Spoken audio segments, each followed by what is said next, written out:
I was not a creative by any means. Not, and I mean that in every sense of the word. I'm not an artistic person. I was not a doodler. I was not a drawer. I was not any of that stuff. Just horribly challenged when it came to all that growing up.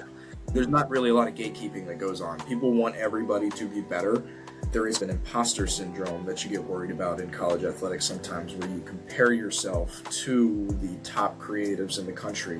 Every bit of that I would say that you're lacking is really just faking it until you make it. But if you look like somebody who's in control, you look like somebody who's in command, it rubs off on people. It rubs off on students. 9 months went by and we did not have a replacement, and it was still just and I ended up at the end of the entire athletic season walking up to the administration office just saying, hey, listen guys, you might as well just give me this job.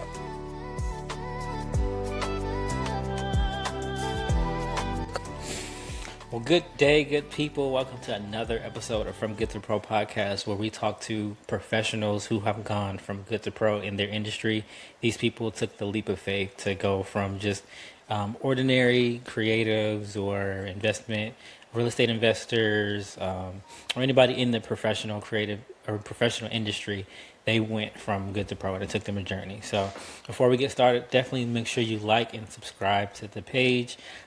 Your support is definitely needed, and we appreciate the love. We appreciate all the subscribers. So this conversation is going to be amazing. We're talking to one of probably the best creative entrepreneurs or just creative graphic designers that I know, especially in this world of AI. Everybody's just prompting different stuff. This guy is really actually doing it at Bethune-Cookman University. Bryce, you have to pronounce your last name. It's phonetic. I know it's a little scary. Wojnowski.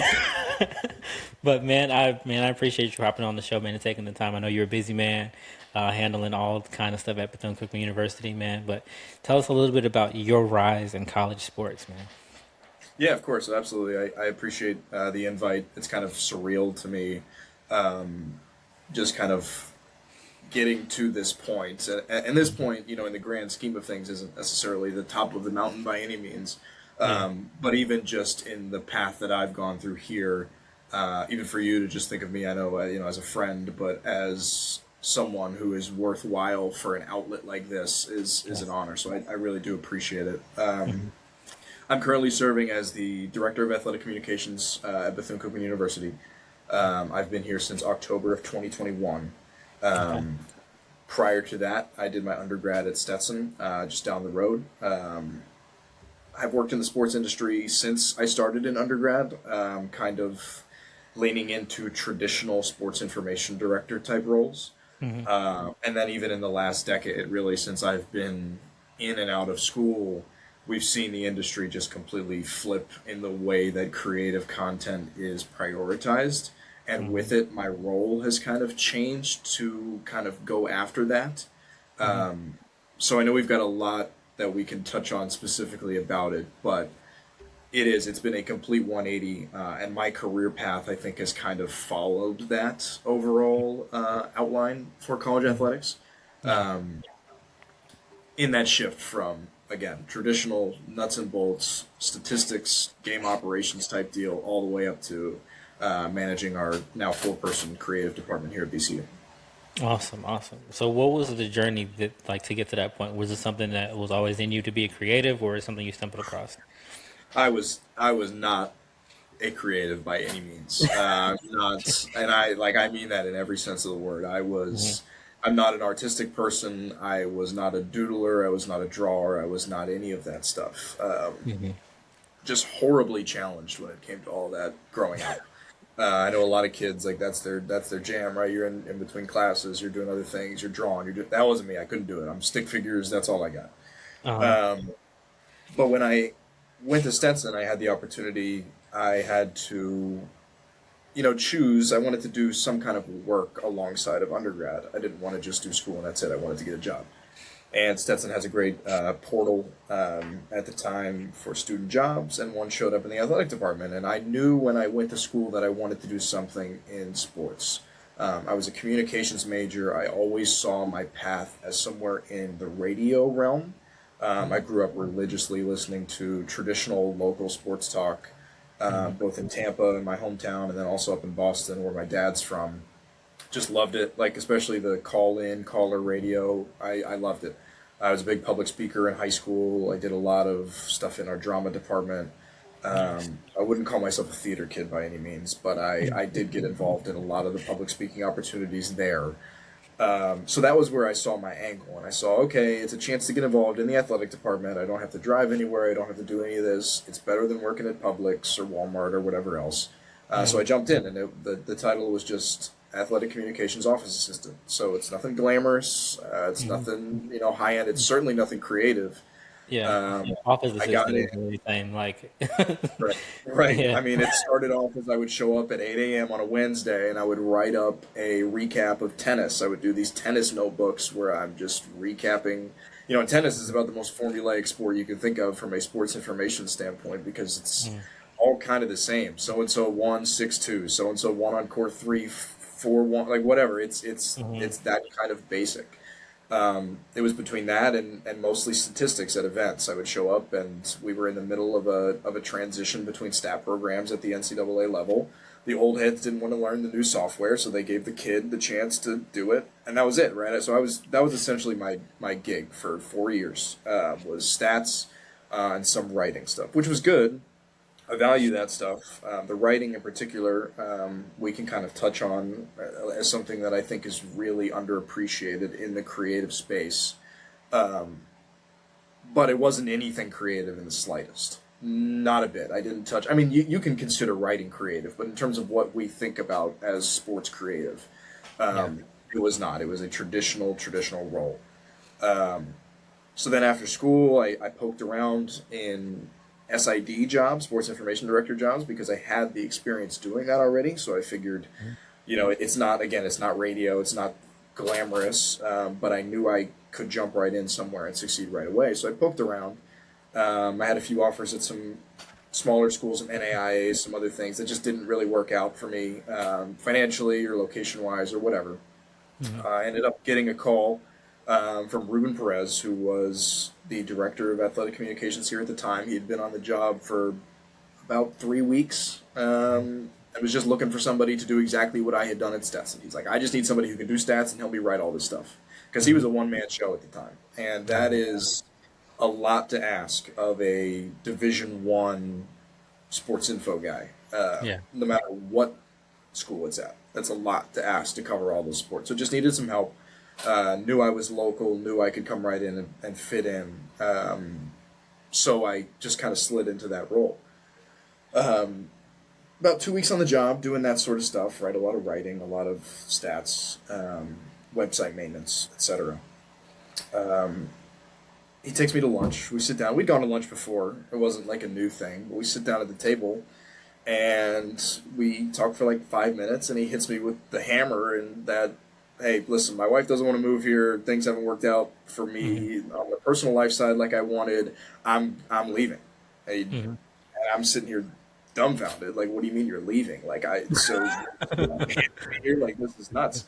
And he says, you have two options. You can either take the director job, or we can try to hire a director above you and you can stay assistant.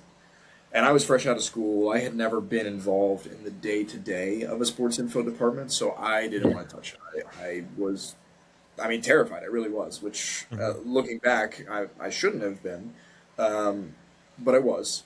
And so I told him, I said, listen, tell administration that I would prefer to stay where I'm at. I'd rather be mentored a little bit. I'd rather learn from somebody who's been around rather than have to just fight through it.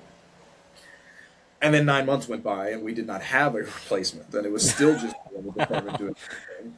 And I ended up, at the end of the entire athletic season, walking up to the administration office, walking up to our athletic director, and just saying, hey, listen, guys, you might as well just give me this job. I know I didn't think that I could do it. I didn't think that it was something that was in my realm. But I sit here and I look at the end of it, I have been doing the job. Yeah. Would you say that time was helping you build the confidence to, really get to that position? Get to that point? Absolutely. It really was. It was something that it's like, what am I sitting here saying that I can't do this for? I've done it. I know it wasn't my grand plan for it to happen that way. But I do think it taught me a ton in learning on the fly and figuring things out. And of course, you lean on people, right? I lean on my former bosses and coworkers at Stetson. I leaned on Ruben for whatever I needed. I had enough connections in kind of the industry to get that, right? To get that kind of mentorship a little bit. And even it's a close knit community working in sports anyway. So it doesn't matter who you encounter, you can lean on people and they're happy to help. So I had all that support system around me. And I did make it work. But this is just year one. And in year one, I had not even considered creative as anything close to what I could do, because in reality, I couldn't. It wasn't really something that was that I had the time to fit in, because it is extremely demanding time-wise. And especially for somebody who would have to be actively learning, it is just not something that was in my view at all. It was not something that I could consider. Yeah. But we roll into the summertime after my first year, and I look around, and from seeing recruits come in or event coverage, that sort of thing.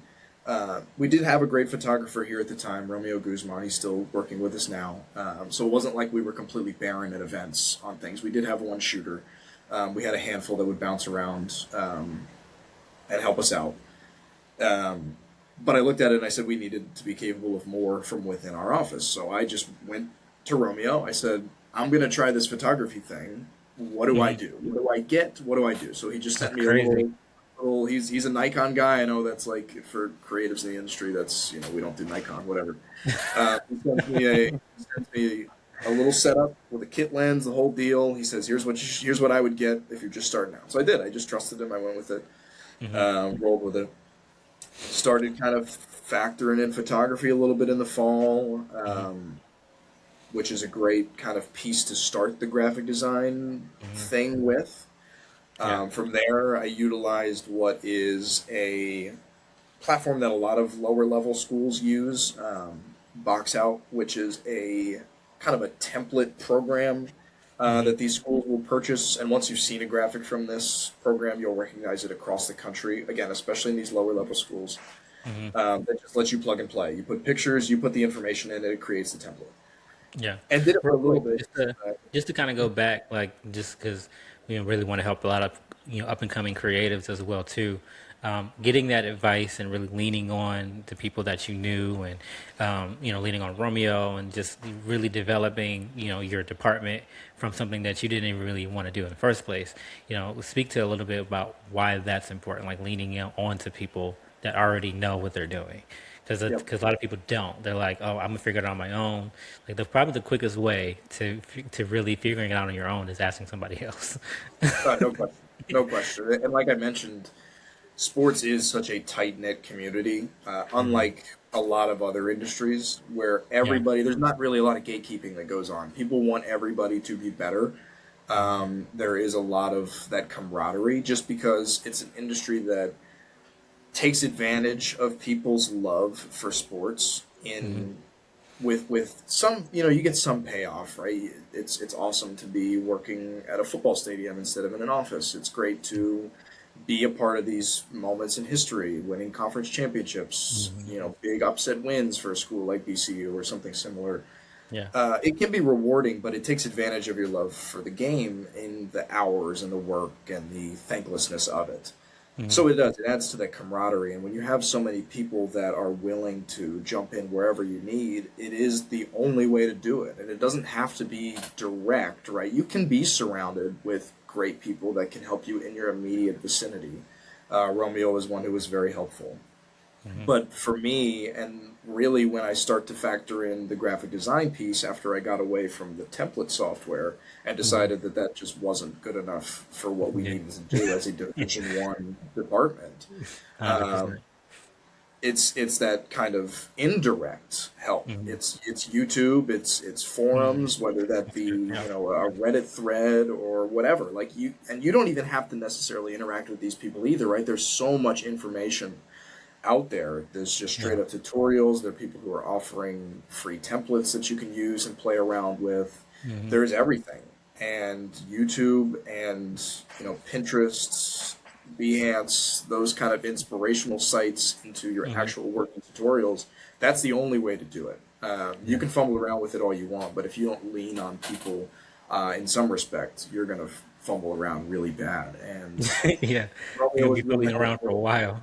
Absolutely. Romeo was really helpful. Darian, I know you've talked to him on this pod before, was somebody who's really helpful. He's the communications director on the university side here.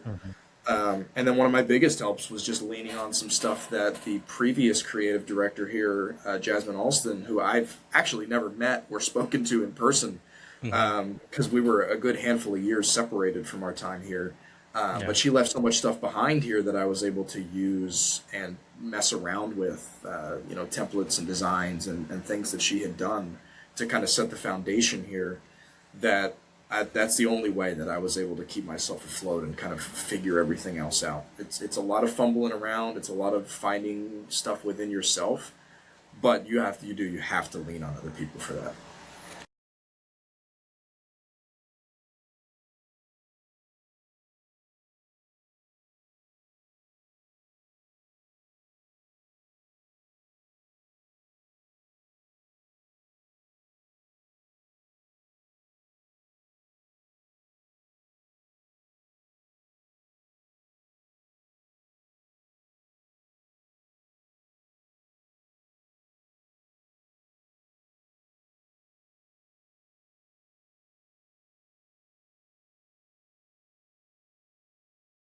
At Goodly Productions, we help coaches, speakers, and brands turn their message into high-quality content that builds trust and drives results. We don't just show up with a camera.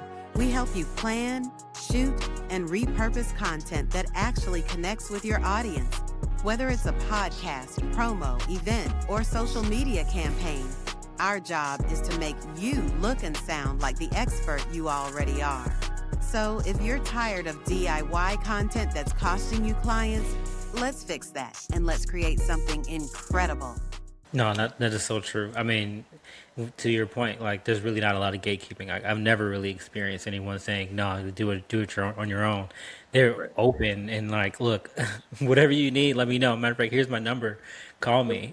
When I was the video coordinator there, I had got to a point where I was like, I don't really like doing this. This is boring. And then I actually reached out and got some help because it was just a struggle for me to try to keep up. And once I got some help from Grambling State, the video director at the time, I was like, oh, I believe I can do this now. So just getting that confidence back from somebody who's in it, who's been doing it, who's doing it at a high level, and being in the same space at the HBCU space, we all kind of go through the same struggles as well too. So we're all like, look, hey, whatever you need, because we're all in this thing, all in this thing together. So that makes perfect sense. So when it comes to just you um, building up your confidence in just your creative space, but not just in yourself, but within your team. How do you kind of coach your team to, act as professionals and, be confident in what they do, from a creative standpoint, but also in the professional standpoint. Well, I think reflecting on your own personal growth is the key to that. And if you're somebody aspiring in the creative space, the key is to just continue to create. And even myself, I look back just over, I've been really heavily into the graphic design space for I would say 3 years. Because my first year I hardly count because I was just recreating stuff that I had seen a lot of times in these template platforms, just little things, just trying to make sure I could get stuff out. Like that was what was most important. Coaches weren't always demanding the highest quality because they didn't know what that was like because they didn't have it before, right? We saw a void and we filled it. And so I look back even year over year and I just try to look at the personal growth that I can see in myself. Where it's I look at something I did a year or 2 years ago and I say I would never put that out now. Like I could not do it. There's so many things I could do better. So it starts with kind of reflecting on yourself, making sure you know that yes, you might not be who you want to be yet, right? There is kind of an imposter syndrome that you get worried about in college athletics sometimes where you compare yourself to the top creatives in the country in what is really, especially when you factor in college football, maybe the most competitive creative space in the world. No, It is. 100%. It really is. It brings out some of the best at what they do in the entire world in just the NCAA. So you get this imposter syndrome where you're worried about, do I really fit in? Am I anywhere close to these people? Can I ever get there? But then if you look at what you've done yourself and the growth that you've made, it really establishes that in your mind. You say, I know I can get this. I know I can do this. I know I can be better. So when you build that confidence in yourself, every bit of that I would say that you're lacking is really just kind of faking it until you make it. And I know that's a kind of a cliche at this point, but if you look like somebody who's in control, you look like somebody who's in command, it rubs off on people. It rubs off on students. It rubs off on other creatives who are around you. Just look like you have a plan. And Yeah, of course, that's so true. like have like shot lists and all. Like bring a plan, please. Like Yeah. when you're thinking of a design, plan it out. But for every bit that you're lacking, if you can just fake it, it will rub off around you. And Yeah. And I think when I that's look just, at myself, go ahead. no, to your point, I think that really encourages other mentors to help you out too. They're like, I see that you're at least putting some effort in. Let me help Right. you a little bit along the way. Now, that's the only way I do see gatekeeping when somebody's not really putting in effort. Then the mentor is like, you're not even trying. So, no, I'm not going to help you. Because now, if I give you all this information, it's going to be a waste because you're not going to use it. So, And to your it's point, like, apparent too. Like you can tell who is built for it and who loves it and who wants to do it, especially in sports. Because again, I talk about getting taken advantage of. You have to be built a certain way for it, and you can tell very quickly upon meeting somebody if they are ready for what it takes. And I am somebody who firmly believes, as a boss in this industry, as a director of a department, not a big department by any means, but enough people, right, to where we have to coordinate things, that I'm not somebody who's going to micromanage or look over you or make sure you're doing X, Y, or Z. I'm really depending on your love of A, our program and our department, and B, your own work and your own personal growth. And if you want both of those things to go up, then the work's going to show it, and it's going to be very clear, again, who can make it and who can't. I've gone through plenty of people I've encountered in the past who you talk to, and you know, they might have found a job in the creative space, but I don't see them there long term because it's just clear that your kind of idea of what it takes to do this is different. And a lot of times I think that starts with just wanting to be involved with the team, right? A lot of people look at yeah. the glory that comes with standing on the sidelines for a really great football team, and that's their idea of what reaching the top of the mountain is. Whereas it should be producing your best work possible to elevate the people around you and yourself. That's that. That's perfect. That's okay. As you're talking about getting involved and really maximizing, your opportunities, talk to, like, if we were talking to a student, like, really give us like that playbook. What is Tell us the power that it really is. What's the power behind actually getting involved? Yeah. When you really are seeing these opportunities to go on the field or going courtside and all those, like, how do you maximize that opportunity? Yeah, you have to find a void. That's really what it is. Find a void somewhere. Find something that could be done better. And no matter where you go, what level you're at, there is always something that could be done better, could be done differently, could be added. And that's where it all started for me. So I totally understand what that looks like, right? No matter what angle you're coming from, you could have a plan to, again, to work in something like radio or TV. You could have a plan to work in the creative space. What would you do differently if you were kind of in charge of things? Yeah. And it starts with finding it in yourself, right? If you're going to work in creative, it has to be something that you enjoy. It can't, 100%. you cannot do it and slog through it. You just can't. It's an impossible industry to do it with. And now there'll be times when it's miserable. And I tell all of our students this, like, there'll be work you don't want to do. The biggest one for me is photography for that. When dealing with students, because a lot of them love the idea of being on the sidelines, seeing all the action. They're right there. They're shooting photos. They get to post it on their Instagram. But then when I tell them, okay, you've now shot 1,100 photos, cull through them, edit them. I don't want to see you post anything that's not edited. That's not how we do it. I want to make sure that I've seen you spend the time to look through and do all this. That's when you start to see the people, I'm not really sure that I want to do this, or I'm not really sure that that's something I'm built for. And the amount of times that, you or I have been at home after an event that ended at 10:30 and we're now sitting through, culling through photos to make sure we get them up for whoever needs them, you start to wonder if this is really something that's worthwhile, right? And How do you, like, manage that burnout, like, with that overload? Because it's super demanding, and you handle all the sports, and Yep. what are some ways that some practical ways that you really handle all of that? It's different for everybody. again, it does help when you enjoy the work and you enjoy the final product and you enjoy the process. I do think this is part of what comes in with fellow creatives and that connection again, whether it's your fellow students, if you're aspiring or you're just, looking to kind of build something, or if you're a professional, your peers. It's being able to be proud of what you put out and get that feedback from other people, see what other people might have done differently, what they like about things, what they don't. That's something that I've grown to enjoy a lot in the last couple of years as I've kind of grown more into it and been more willing to put my stuff out, is that back and forth. But you also have to find a way to shut it off too. And again, that's different for everybody. You need to either, some people, it's when I'm done at the office, I'm done, I'm shutting it down. If I'm not on site working, whatever, then my phone is off. My phone is somewhere else. I'm not answering work stuff. And I understand that. I can't operate that way. And it is difficult in sports because people always need something, it feels like. Yeah. But it is a very path. It is something you can do.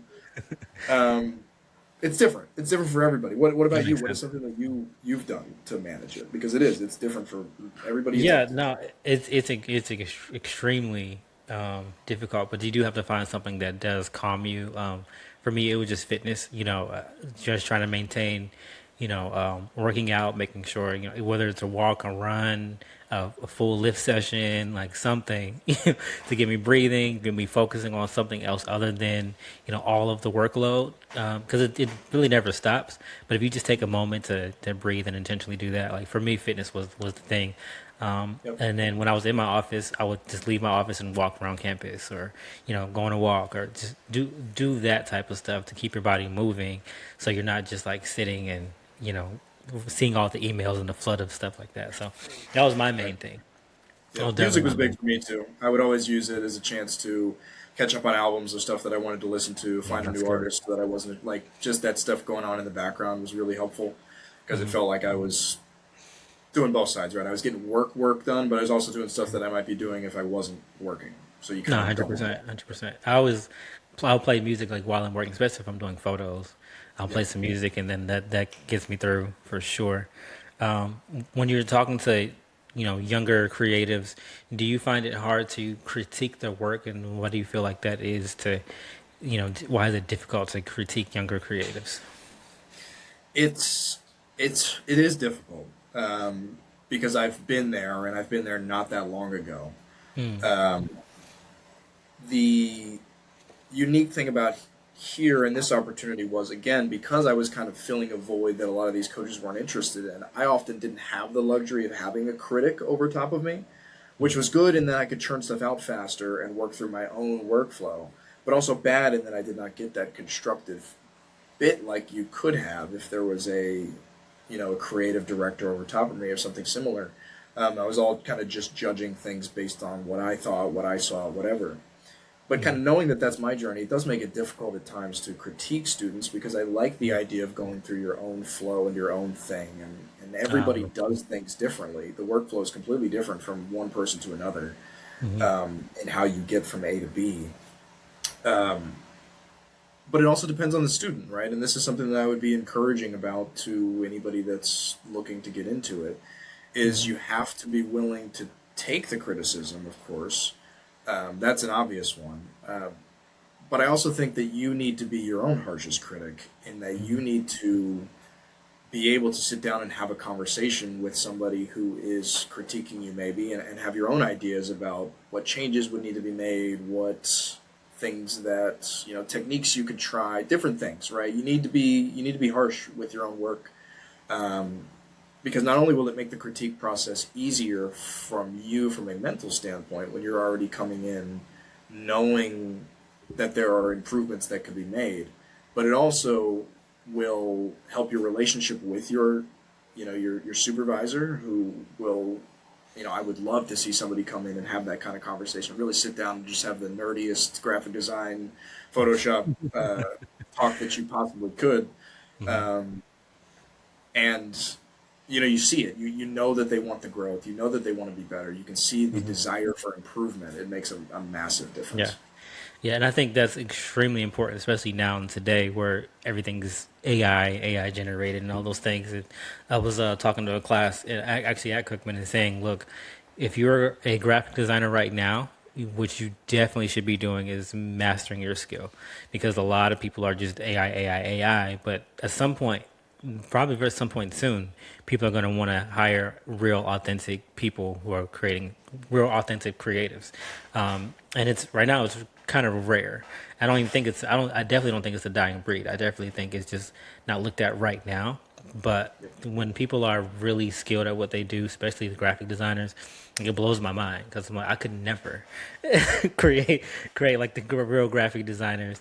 So talk a little bit about how like life is shifting to AI, and like, do you kind of see that the same path, like what I was just talking about? Yeah. So AI, I think, obviously the prospect of it getting better exponentially is something worth monitoring.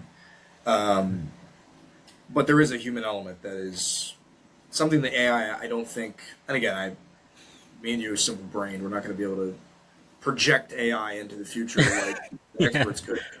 But when it 100%. comes to things like cohesive brand design and Hmm. storytelling within design, which a lot of people forget is something that can be done, right? When you think of storytelling, a lot of people think of video first, but you That's can true. tell a story through graphic design, right? Staying cohesive. I know the LA Chargers did a rebrand a few years ago that again, this is the kind of nerd stuff that I dig into, is they put together a full booklet of like the voice of each style of thing, right? So certain colors reflect certain urgency levels with things, right? Whereas like a Yeah. dark gray might symbolize more of the big picture, score update, touchdown, whatever. A nice white or gold would symbol more of just like fan interaction and tickets are on Mhm. sale and lighthearted stuff. So there's the storytelling Yeah. element that graphic design and AI cannot recreate. Hmm. There's again the human touch, the direct connection many times that you are Hmm. dealing with, working directly with athletes, um, both from a feedback perspective, but also understanding what they might choose, what they might do, what they might like to see in themselves. AI is just see text, go with it, right? It's just running with what you provide it with, and I think it's pushing out the smaller graphic designer in that the less experienced in terms of like you see this especially with the recruitment graphics. That's a big space on social media and sports is kids that want to pay this money to get their recruiting. I've signed, I've committed, I've whatever. It's a massive kind of outlet there. It's pushing out a lot of those lower level people who, frankly, are overcharging and are underprepared for what they're doing anyway. There's some really rough ones out there, and I'm not throwing any shade on anybody that does it because again, creators, I want you to create, I want you to improve, but some of them are just rough, and AI is kind of pushing that out. Um, it's obviously cheaper for these athletes to throw their pictures in there and do it for free than it is to partner with somebody like that. But you'll see, like you talked about, the disparity, the difference between the crafted, carefully designed, thought through, real Hmm. work, and then this AI template that looks like everything else, looks like everybody Yeah. else, looks unprofessional, things that are messed up. It does. It Um, makes a big difference. That separation is going to continue. So it should mhm. fire up the lower level graphic designers, the beginners, the newcomers. Mhm. Use that as a base plate, right? I need to be Mhm. better than AI right now, right? That's Yeah. where I start. I don't need to be Yeah. charging anything. I don't need to be doing anything until I can be better than that. And then from there, once you separate, then you can really start to use AI as a tool and not be afraid of it as kind of this competitor. No, 100%. And that's actually what I was going to talk about next was, what are some things that you would tell a young creative as far as somebody getting into the industry, inspiring them to become a professional in the communications field? Like what are some managers or somebody like you to hire on your team? Like what would you look for as a creative manager to hire Yeah. like the team? There's fundamentals to it. Mm-hmm. From a sports side, you have to love the game and you have to understand the game. Mm-hmm. Because I've dealt with people on both sides, some who might show the creative tools that are needed, but they don't necessarily know, follow, participate in the sports side of it. And you have to understand it if you want to do it the most justice. So that's really important. You That have makes to, of sense. course, have the mentality. You have to be a go getter. You have to be able to work on your own. You have to be able to be excited about things. You know, you don't want to come in as somebody who feels like it's a chore to do everything, because we are working in sports. We can't take ourselves too seriously. We're trying to have fun with it. The athletes are having fun. We have to kind of mirror that as much as we can. And then I think it comes down to some of the basic things that I touched on in the beginning part that we don't often consider, where writing skills to me are unbelievably important in what we do. I've seen people who can put the technical stuff out there, right? They can put out a design that's great, but when you are selling yourself to people, when you are trying to present your work, when you're trying to, again, tell that story, if you can't couple that with great writing skills, and I don't mean, again, this back to the AI thing, I don't mean throwing it in ChatGPT and telling it to weave me this really, flowery paragraph about something. I mean, you need to be able to tell me from your heart why this works, why I should hire you, why we need to tell this story. And it's reflected in script writing for video. It's reflected in kind of a project map for maybe a graphic series, whatever it is, from your poster design, everything. You're telling a story. And if you can't write and project yourself that way, I see the struggle, because of obviously writing translates into the spoken word, which translates into your kind of personality, which is so important in the athletic space, because you have to love who you work with. I remember I brought in the 2 hires we made in the fall, and I told both of them, like, this is, whether you guys like it or not, this is going to be a family. So we need to learn to love each other, and we need to learn to love each other right now on this October afternoon, because we've got football this weekend. So you have to be somebody that's a team player like that.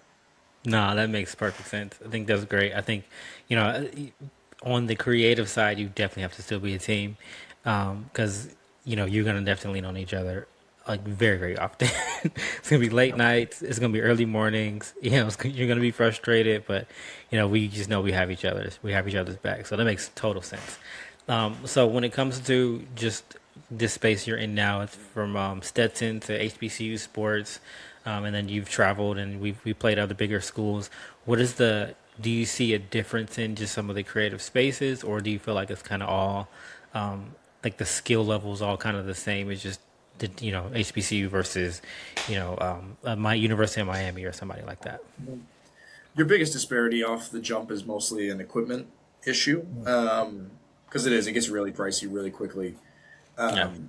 I think that's the biggest thing that you notice. I think the work mentality, the mindset is exactly the same, especially the ones that really want it. I see it all the time at the HBCU level. There's so many great creators within our conference, within the kind of space that we're in. And this even goes down to D2 and others. The mentality is absolutely there, right? They're working on the technical skills. I know they're going to improve it because they want to. But the biggest disparity does become that access, right? And it starts with money, things like set building for, photo sets, or just straight up the cameras and stuff they're using. The overall workforce that they're able to put out, and kind of the chance to delegate a little bit more. That's one thing that I kind of go back and forth with about moving higher up is I want to be hands-on in everything, and the idea of just having to sit back and delegate kind of terrifies me, because I want to be boots on the ground doing things.